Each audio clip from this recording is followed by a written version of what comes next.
Right. Good morning, school. Good morning. Happy Friday. Welcome to the School of Shred, show that helps you shred your old and make better your new. A better body, a better mindset, a better life. And today we have episode 39, Q&A Friday. So as you're jumping on here, go ahead and comment where you're at, where you guys are located. Let me know where Shred Nation is. Throw me a flex emoji in the comments. I like to see some muscle flying around in the comments. We're going to get a workout in here together. I appreciate you guys tuning on. So we're going to go for about the next 20 minutes, and I got some questions today. The questions I got, I'm going to go through real quick. But before we do that, if you want to know more about the show or anything I talk about today, we're going to be talking about fasting. That's one of the things. We're going to be talking about paleo or keto. We're going to talk about some muscle building with just body weight. If you want to know more about that, a lot of this stuff is in my 10-part holistic health course I'm giving out for free right now. If you go to schoolofshredpodcast.com, you're going to get 10 consecutive emails over 10 days with guides that I've created for my clients over the years, my in-person clients of my real business. I'm a real trainer. You're going to get 10 guides to help you with your holistic health. Okay, and holistic health is addressing everything. It's lifestyle, it's diet, and nutrition, it's exercise, it's spiritual health, it's mental health, all of that. So you're going to get a little bit of everything and help you navigate to your true north, wherever your goal is. So if you go to schoolofshredpodcast.com right now, drop your email in, you're going to get that today. And this is the last day for the 10-part course. No longer am I doing it. I'm going to be charging money starting next week. So last day. With that said, one more thing. I'm doing a free webinar tonight at 6 p.m. Okay, you can sign up for that. I'll have the link in the description here in the comments. 6 p.m. tonight. That's August 7th at 6 p.m. I'm going to be doing a free webinar on how you can shred half your body fat while staying at home in these weird times. I'm going to do a training on how we could actually utilize this time to make it the best time we've ever had for reclaiming our health and getting in the shape that we want to. So with that said, let's get into it. Episode 39, Q&A Friday.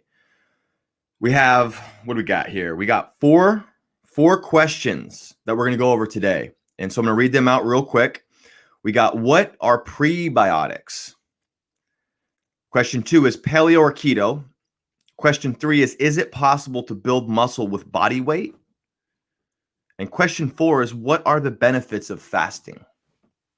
Okay, so let's get into number 1. So what are prebiotics? This is a great question. So I talk a lot about probiotics, which are trying to populate the bacteria, the beneficial bacteria in our gut and our large intestine. We want to try and populate those guys as much as possible, and that helps us with things like disease prevention, inflammation. Super important to have a good, diverse gut microbiome.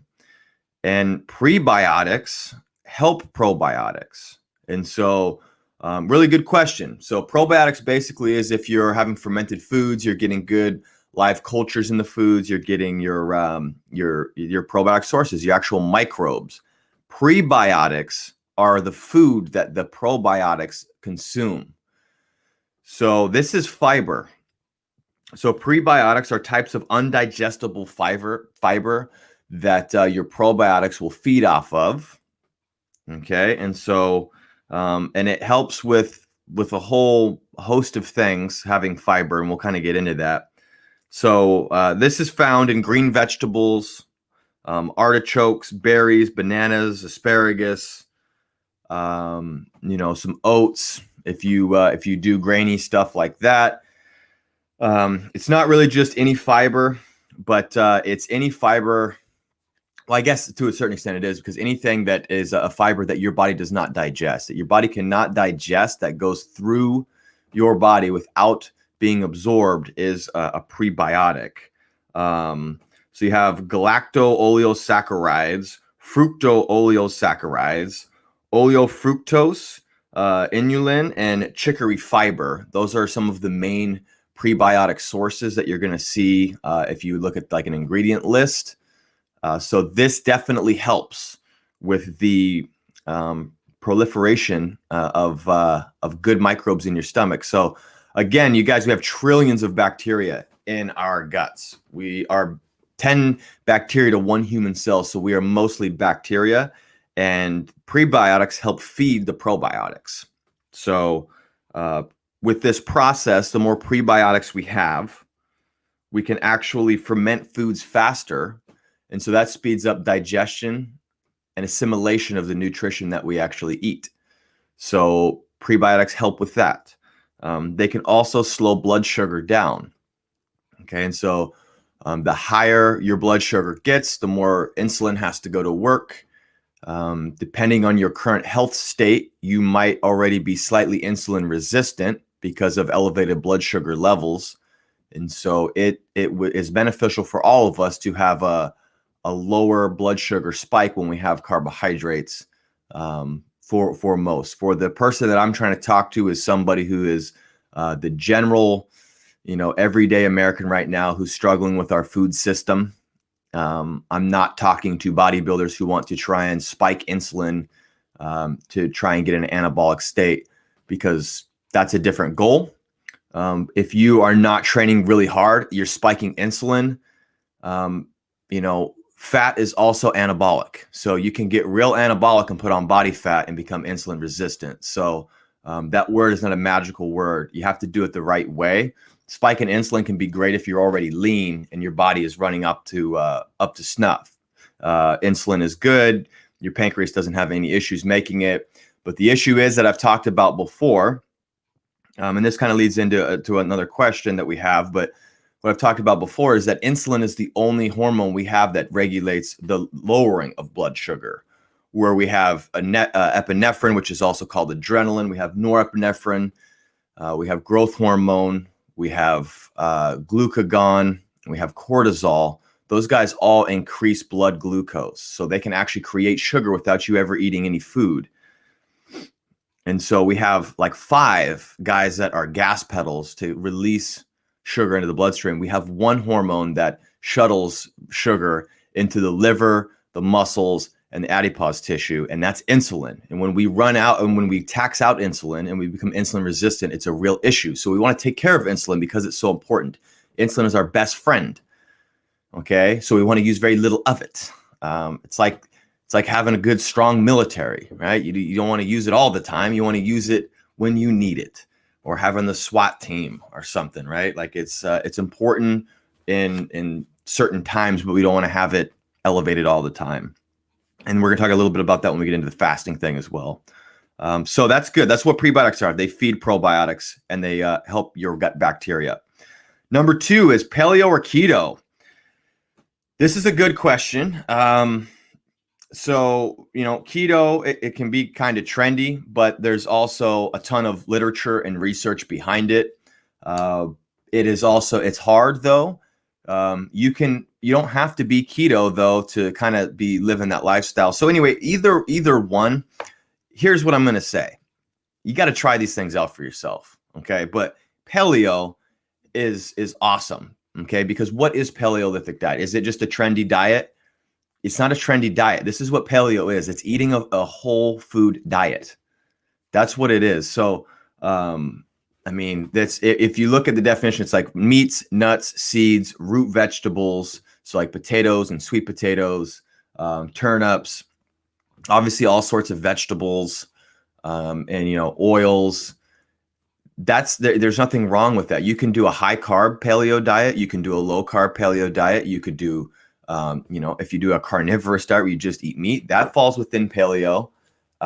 You could do keto in paleo. Paleo is basically about food selection. Okay. It's not necessarily a macronutrient split. You can do a lot within that. So, I am a proponent of earth-grown nutrients, of an ancestral type diet. Okay. It makes the most sense of all of the information we have, to work your way towards that. If you're not there in the beginning, yes, you can count macronutrients and help get yourself in this caloric deficit. That's fine. But eventually we want to start bringing these nice whole foods into play here. We want to start utilizing these earth grown nutrients that that our bodies have been digesting and assimilating for thousands of years. So, there's a thing called epigenetics, okay, that is gene expression from the food we eat. So the food that we eat is much more than fuel. It is information. It is information to our cells, to our genes. Okay, so there's a difference between fresh vegetables that you grew out of your garden and then vegetables that were done from a factory that were sprayed with Roundup. All right, and have basically been hit with a bunch of pesticides that are going to go in and wipe out your gut flora. Food quality matters. Okay, so with that said, splitting hairs of like paleo is just food selection. Keto is basically where you quit burning glucose and you start burning ketones. And so what happens is if you go on a low carbohydrate diet, very low carbohydrate diet, and you don't overconsume protein, your body's going to burn up all your glucose. It's not going to have any extra protein to create energy from gluconeogenesis in the liver, which is where your body will convert amino acids into sugar. When you run out of glucose, typically it's after fasting for like 48 to 72 hours, you can induce this. But when you run out of glucose, you start burning ketones. You start burning butyrates. So like beta hydroxybutyrate is what you're testing for if you do blood tests, which is the way that I would recommend if you're going to do keto, is like you actually see what the energy source in your bloodstream is. You don't do urine strips or like the breath thing. That's kind of the typical standard of practice. But anyway, so you do keto, you're doing this very high fat diet, you're burning ketones, you're directly burning body fat. You don't have to do it. It can be tough. It can be challenging over time. Frankly, the way that I live, I'm keto-ish. So like I'm keto-ish. So if I fast for, 24 hours and I go to eat, usually I'll be a little bit over 1.5 millimolars per deciliter. Sometimes I'm 2.3. So I'm well in keto when I go to eat and I come out of keto. And then the next morning when I wake up, because I usually eat at night, the next morning when I wake up, a lot of times I'm only at like 0.6. So I'm not even in keto. I'm not around keto. But what happens is as I fast and I do intermittent fasting throughout the day, my body starts to adjust to more ketone and fat burning. And then I eat my standard, lower carbohydrate, high fat meal at night, high protein meal. And I don't try to eat within macronutrients of ketogenic diet. I try to eat, an ancestral type diet. So a lot of meat, good oils, fresh vegetables. Right now we're doing them from the garden, but I also have carbohydrates too. So with that said, it's just like, you don't have to do one or the other. One's not better than the other. I want you to think about paleo is earth grown nutrients. That's ultimately where your goal should be. So that could be a 1-year goal. It could be a 1-week goal, or it could be a 10-year goal. Okay. So for me, this has been like a 10-year goal of mine.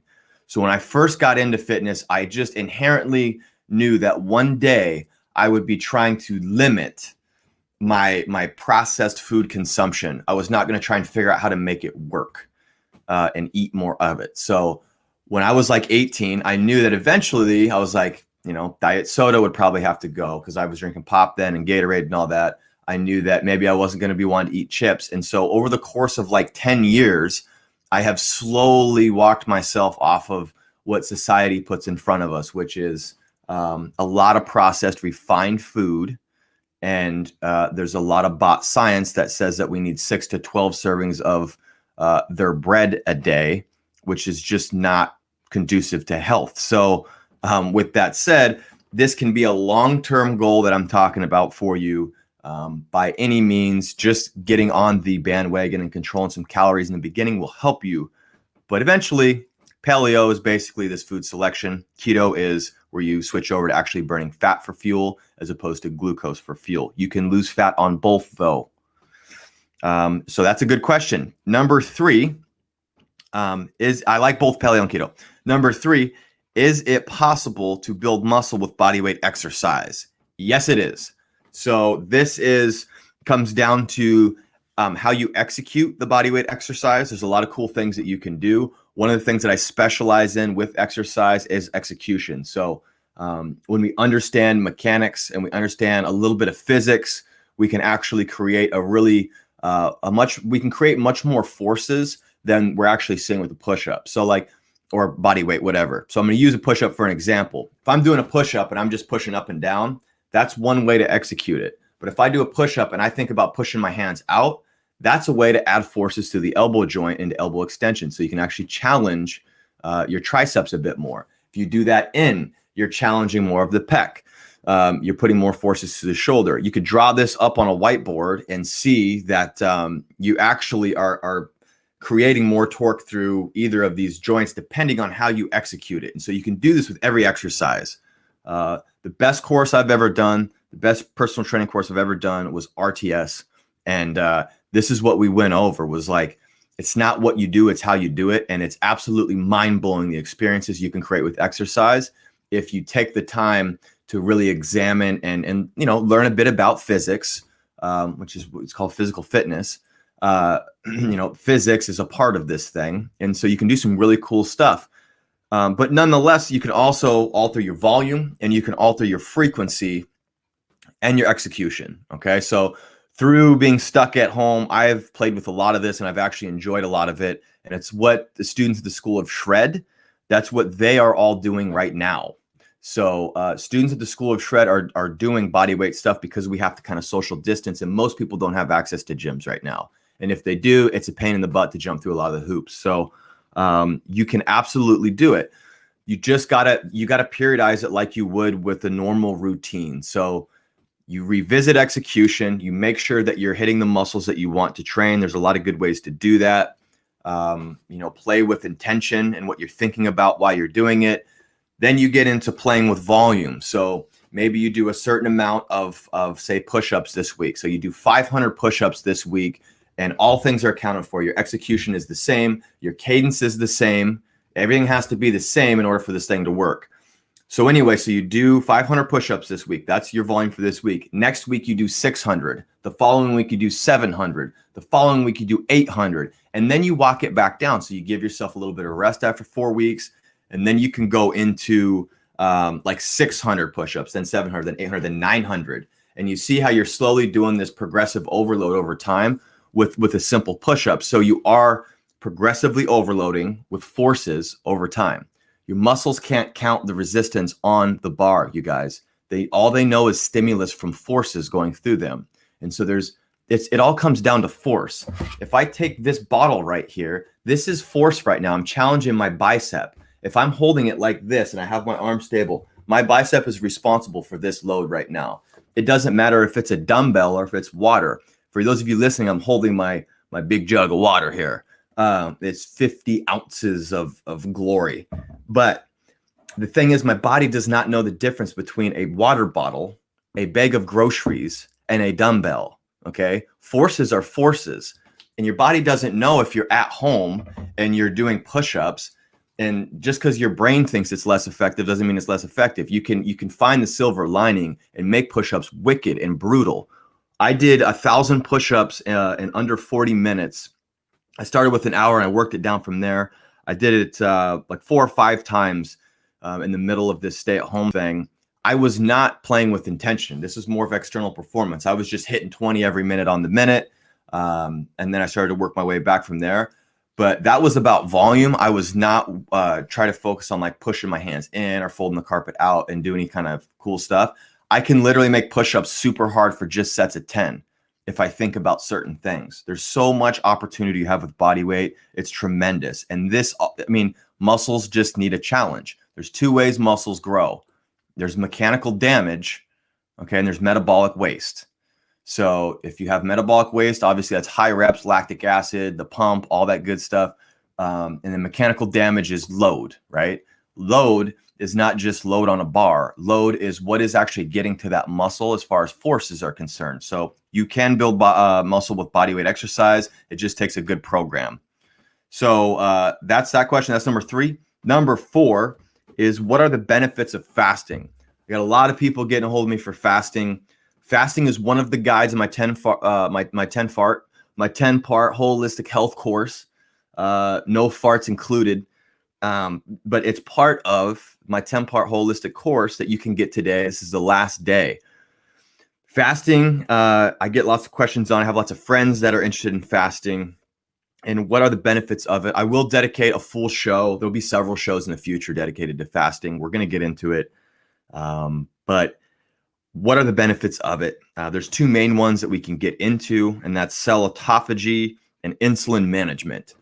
So cellular autophagy is basically like a spring cleaning and like a spring cleaning for your cells. So what happens when we fast and we don't eat is our bodies start to work in, as opposed to digest food, which takes up a tremendous amount of the calories that you burn every day. There's a thing called the thermic effect of food. When that actually drops, we can start to work in and fix ourselves. So stem cells get activated. There's a lot of really potent longevity effects that come with fasting. Furthermore, growth hormone actually increases in the skeletal muscles. So it's very interesting. All the stuff that we've been told that's going to be wrong about fasting, like if you don't eat, your muscles you're gonna tear into your muscle tissue. It actually turns out it's the opposite. It's the opposite, because from an evolutionary standpoint, that doesn't make any sense. If you don't have any food and we're hunter-gatherers and we have to go find something to kill and eat, if our bodies got really tired and lost muscle and we lost bone mineral density from not eating for a few days, we would die. We would not be here in 2020, right? So what happens when you fast is you actually activate fight or flight response. You actually activate more growth hormone, more cortisol that gives you energy to go out and find food. And so you get these huge spikes in energy with a good fast. This has been shown over and over in studies. You can read a good book like The Obesity Code. Jason Fung, who's a doctor up in Toronto, is an amazing doctor on this topic. Talks all about how it's this super potent thing. Like the people in The Biggest Loser, they're dieting on 1,200 calories, but they're eating these frequent meals.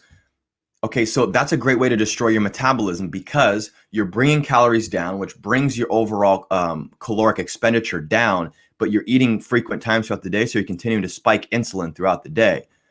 Your body adapts to that. They would have been better off, is what he says, they would have been better off eating nothing, and that actually would have spiked growth hormone and would have helped them burn more body fat. So it's very interesting. But anyway, cellular autophagy is activated 24 to 48 to 72 hours into a fast. The longer you go, the more potent it gets. So this is why I do prolonged fast. I don't do prolonged fast. If you follow my Instagram or anything like that, you know I like to fast.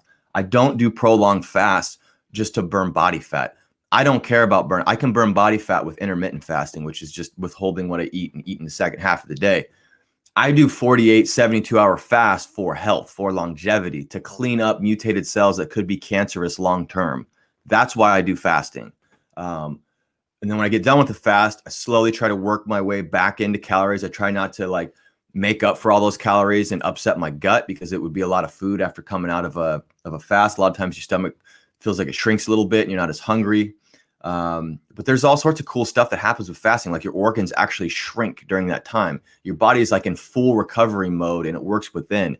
Old injuries could start to get fixed. You could start to feel things that you messed up 10 years ago if you're like 2-3 days into a fast.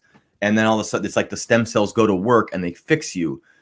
Really potent. But fasting for 16 hours is good because it manages insulin. And so that's the second reason I like it. So this is why I do it all the time, is it manages insulin.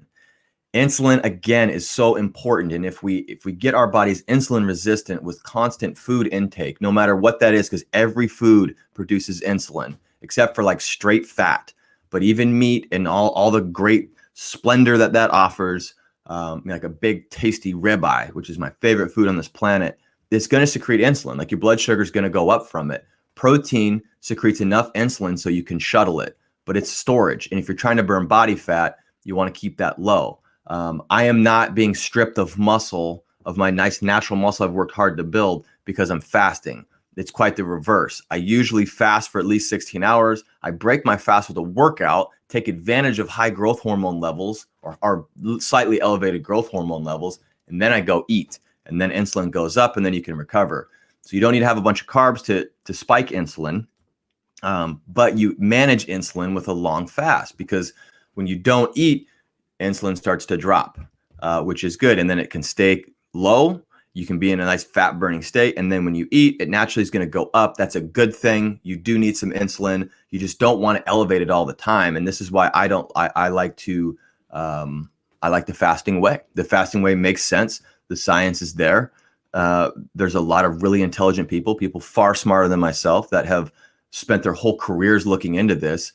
And it's funny because it's the opposite of what I learned when I got into the fitness industry, which was 6 small meals a day every 3 hours. So that's great if you want to build muscle. If you do, the best is Gabriella Lyon. She's a PhD in I think leucine metabolism. Very intelligent woman. Her whole thing is 4 boluses of protein a day is best for anabolism, but that's for if you're trying to maximize muscle growth. Eventually, you're going to want to try and get to a point where you're looking for longevity after you build the muscle you want, because you'll be able to maintain that muscle eating less. There's different ways to do it. That's why it's all based off your goal.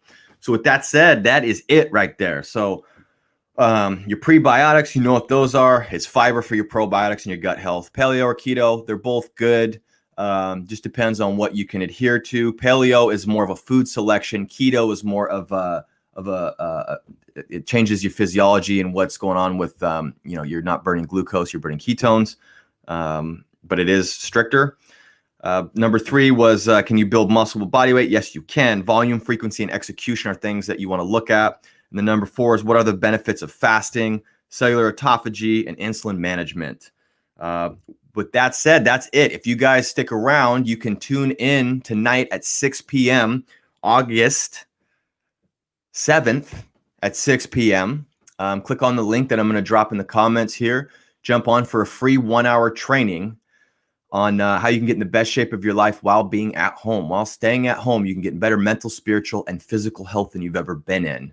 And I'm going to share some ways that you can do that using the Shred system from the School of Shred. And I'll also explain what the School of Shred is and this unique opportunity. So that is it. We'll be back on Monday, everybody. I hope you enjoyed this episode and learned something new. That's episode 39. Episode 40 is coming in hot on Monday. With that, I want you guys to stay strong and healthy in body. Stay relentless and energized in spirit. And stay determined in your pursuits. That spells shred. Now go shred the day and get better in every way. See you on Monday. Class